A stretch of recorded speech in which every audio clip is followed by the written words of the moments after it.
Welcome to the Cabral Concept, where board-certified Doctor of Naturopathy, Dr. Stephen Cabral, shares with you exactly how you can reverse aging, take back your health, and live a life full of energy and passion, with new 20-minute episodes every single day to keep you healthy and engaged. Now, here's your host, Dr. Stephen Cabral. All right, everybody, we are back with our second Cabral HouseCall of the weekend. As always, we try to get in a dozen of our community's questions, 6 on Saturdays, 6 on Sundays. Hopefully you've been a long-time listener of the Cabral Concept, a part of our global health community. If you're new to the show, every single weekend, love being able to answer your wellness, your weight loss, your anti-aging questions. Keep in mind, this is episode 2,872. That means it's very likely that if you have a question, it's already been answered. And I would love to make sure that you're getting the answers to your questions. So head on over to stephencabral.com/podcasts and just type in whatever your keyword is.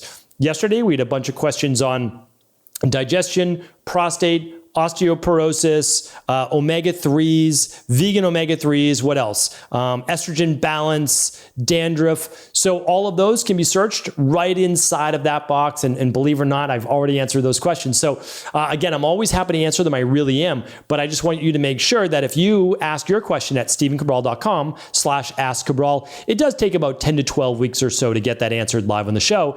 And it may have already been answered. So there you have it. All right. And if you're having difficulty finding your answer, just write in at cabralsupportgroup.com, and more than likely we'll be able to help find that show for you. Okay, let's get into our questions though, because again, I love being able to get into as many as we can. So if you want to read along with the questions, head on over to stephencabral.com/2872. All right, first question is from Anonymous. They say, "Hi, Dr. C. I'm interested in how to brew herbal teas properly. How long for each herb? And also, can they be steeped for longer or even twice or 3 times? Or do they keep their medicinal properties only the first time and after they are just flavoring the water? What temperatures for each? What about cold steeping? Anything and everything about how to properly make herbal tea to reap maximum benefits. Thank you." You know what? I don't know if I've ever done a show on tea. The amazing Michelle that most of you know from cabralsupportgroup.com would know. And so I'm going to ask Michelle if I've ever done a whole show on tea.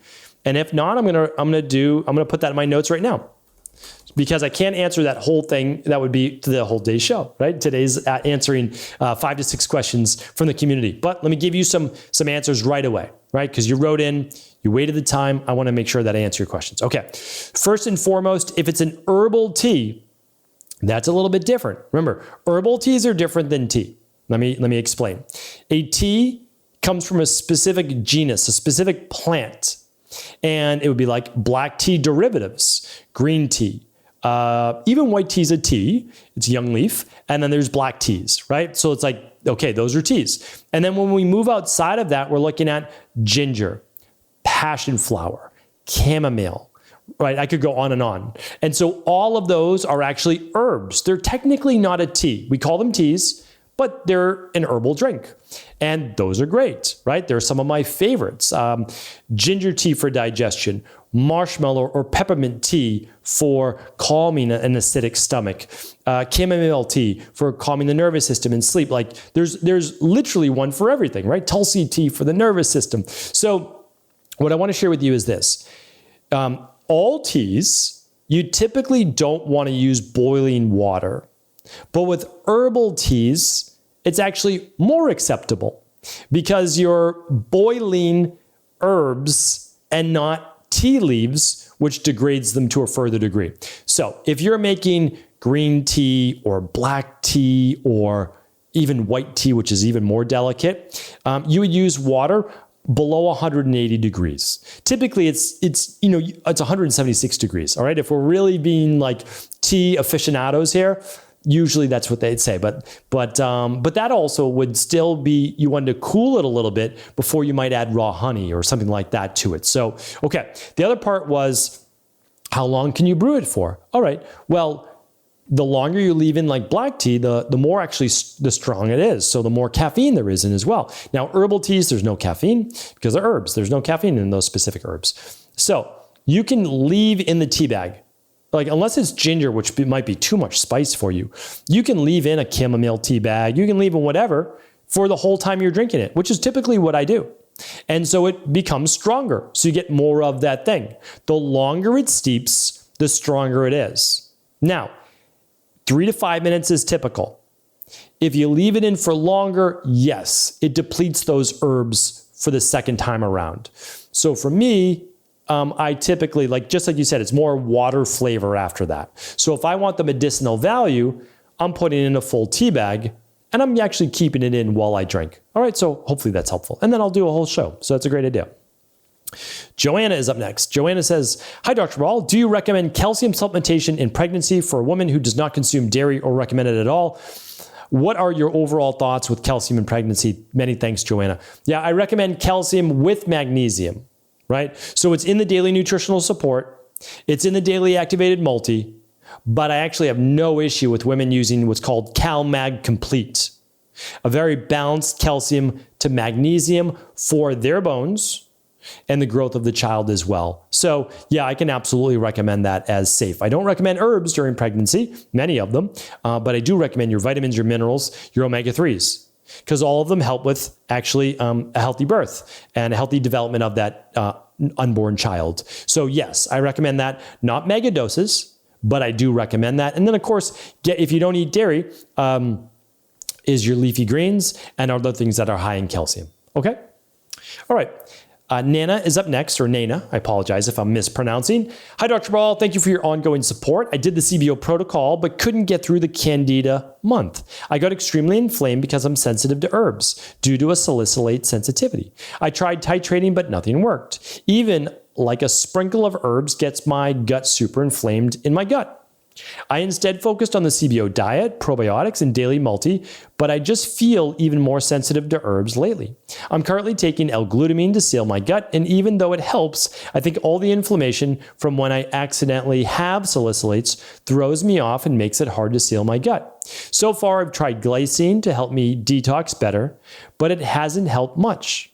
I tried the Cabral detox as well, but I got super inflamed. Any guidance? Okay, so to me, it seems like you are someone, again, I can't give any medical advice, medical treatment plans, medical cures, medical diagnosis, but you very well may be, like I used to be, very Th2 dominant. So things like grass, mold, pollen, the outside world affects you, smells, chemical sensitivities, a lot of foods, herbs, all those things used to inflame me, even probiotics.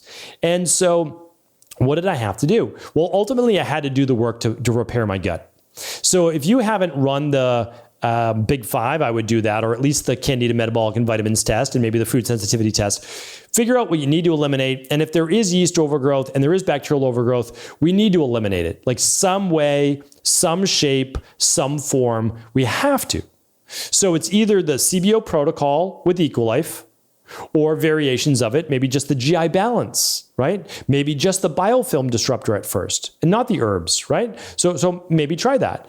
Or maybe, again, this is always last resort, but I want to let people know you have to fix the underlying root cause. So maybe you want to speak to a functional medicine doctor that would prescribe you something like nystatin for yeast or overgrowth, right? Like I'm not a big antibiotic fan. I'm really not. But maybe you need something for if you have parasites. So like we need to look at that because we can't turn a blind eye to an underlying root cause.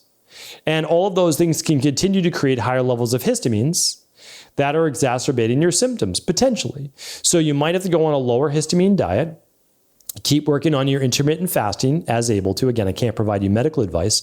And then find out exactly what your body needs. Run a bacteria and parasite stool test. Then eliminate the underlying root causes, the toxicities.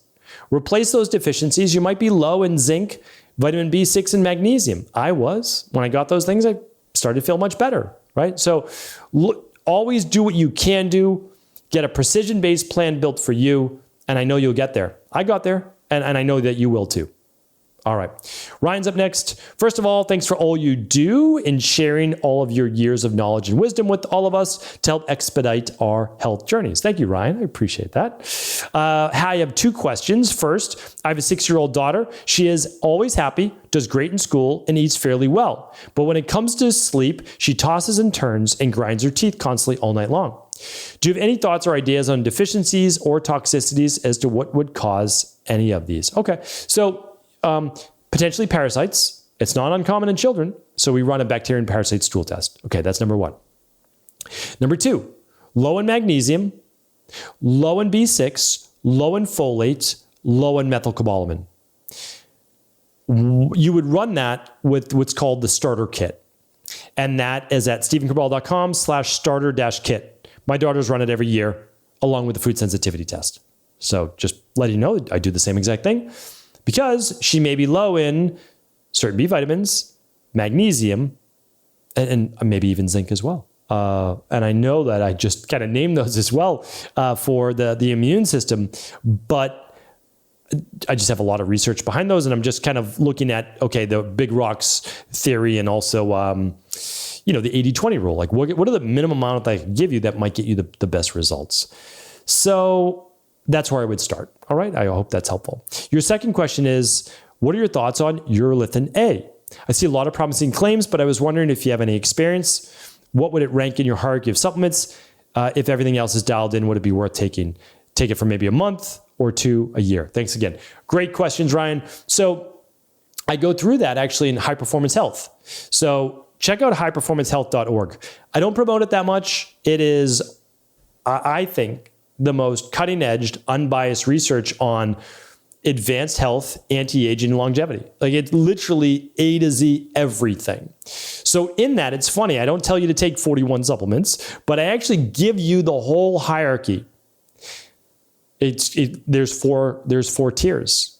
And I would put Urolithin A in tier 4. I agree with the research. I actually think it looks pretty good. It's early, though. It's early. It's like taking a lot of these senolytics. It's early. They look promising. They look great. Am I going to be the canary in the coal mine? No, that's not what I signed up for, and that's not what I'm recommending to my private clients. Therefore, it's not what I'm recommending to you. But it shows promise. And so we're going to keep an eye on it. And it might be something that we just use, like you just said, maybe twice a year for a month. Like that might be it. Like maybe that's how we use it. So it's very interesting, but it's also great for the mitochondria. We do so many other things naturally for the mitochondria. All right. Let's get in one more question. This one's from Katie. Katie says, "Hi, Dr. Cabral. Could you please give me some advice on how best to absorb fat-soluble vitamins without a gallbladder? Also, how can I optimize my digestion as I think I have low stomach acid and low digestive enzymes as I'm very bloated all the time?" All right. So first things first, if you are bloated, I'm an underlying root cause kind of person. Here's why though. So not everybody practices like me, but it took me 10 years to get well. I don't know if anybody knows that level of frustration. I didn't miss out on ages 17 to 27. That's a misnomer. But life was difficult. I did not have an easy teenage to 20s years. I didn't. I was sick all the time. I don't want to get into it right now, but it was challenging. Everything was hard. When you have no energy, constant flu-like symptoms, can't sleep, and brain fog, everything is difficult. All the things I talk about, your relationships, your career, your health, your body transformation, your spirituality, everything is a challenge. Here's what I say now. I don't want to guess. Sure, I can help you with this. Run the big 3. The big 3 is like the big 5, but it's all about digestion. Bacterium parasite stool test looks for parasites, bacterial overgrowth, yeast overgrowth, H. pylori. The Candida metabolic and vitamins test looks for yeast overgrowth, overgrown beneficial bacteria, vitamin levels, much more. And the food sensitivity tells you sensitivities to certain foods from a latent-based response. So then we give you a precision plan. Now, let's say you're not going to do that. Okay, understood. Let me at least help. If needed and you don't have H. pylori, betaine HCl with pepsin can be beneficial. Or instead of that, you might use a tablespoon of apple cider vinegar in room temp water, 6 ounces, just sip on it during a meal or after a meal. Or you might use ginger tea to get that warmth, that heat, right? The agni from Ayurveda. You're going to take most likely 2 to 3 daily digestive enzymes. The ones I use are at stevencabral.com/shop. That's what we use in our practice, daily digestive enzymes, 2 to 3 at the start of a meal to improve digestion. And then the last one is you may use ox bile, since you may not be producing as much bile as you need. And that would enable you to have a healthy, well-balanced, excuse me, almost made it the whole podcast without coughing. So that would give you the heat, the enzymes, and then the bile, right? The three parts of that digestive phase. And that helps most people. But I'm also an underlying root cause kind of person. Yes, you don't have a gallbladder. I get that. But if you have low stomach acid, okay, well, what's going on there? And if you are always bloated, well, there's probably more going on. And so I'd like to look at that too. So everything we use in our practice, you can check it out at stevencabral.com/shop. That'll take you over to EcoLife. If it works for you, phenomenal. We'd love to be able to help. If not, find a good integrative health practitioner. And you can find them at integrativehealthpractitioner.org. Whoever you want to work with, fine with me, but you know now you have options. So hopefully this was helpful. I appreciate all of you. I thank you. I can't thank you enough, to be honest with you. I really do mean that. And every single day, I'll be back with a brand new Cabral concept. Take care, everybody. Before you go, I wanted to ask you this question. What if I could teach you in just a couple of hours how to transform your thyroid, hormones, adrenal, cholesterol, blood pressure, blood sugar, weight loss, energy, mood, brain, pregnancy, anti-aging, or many other health-related issues? After 20 years in private practice, after seeing and overseeing 250,000 client appointments, I sincerely feel I have the real-world data and have found the answer you've been searching for. So what I've done is spent hundreds of hours of my own time refining what you need to know in order to uncover your underlying root cause health issues and then begin to rebalance the body and bring it back to a state of robust health and wellness. I'm going to teach you exactly what I do in my private practice so you can understand how you got here and now what you need to do in order to heal. You'll receive all of the important success checklists, protocols, and even ways to customize it to make the program fit your busy life. And you'll get all of this at a fraction of the price. Let me save you the time, money, energy, stress, and frustration of not knowing what to do next. Instead of reading dozens of books on the topic and seeing multiple practitioners, I will condense everything that you need to know in just a few hours of video tutorials that you can watch and listen to anywhere. Together, we will make this healing process an enjoyable one that you can take with you for the rest of your life. I wish you all of the best of health and happiness, and I hope to be able to guide you on your healing journey through my health results accelerators. Simply choose the health imbalance you're currently suffering from, and by the end of today, you'll know what went wrong and how to get well again. I guarantee it. For details, head over now to stevencabral.com/courses.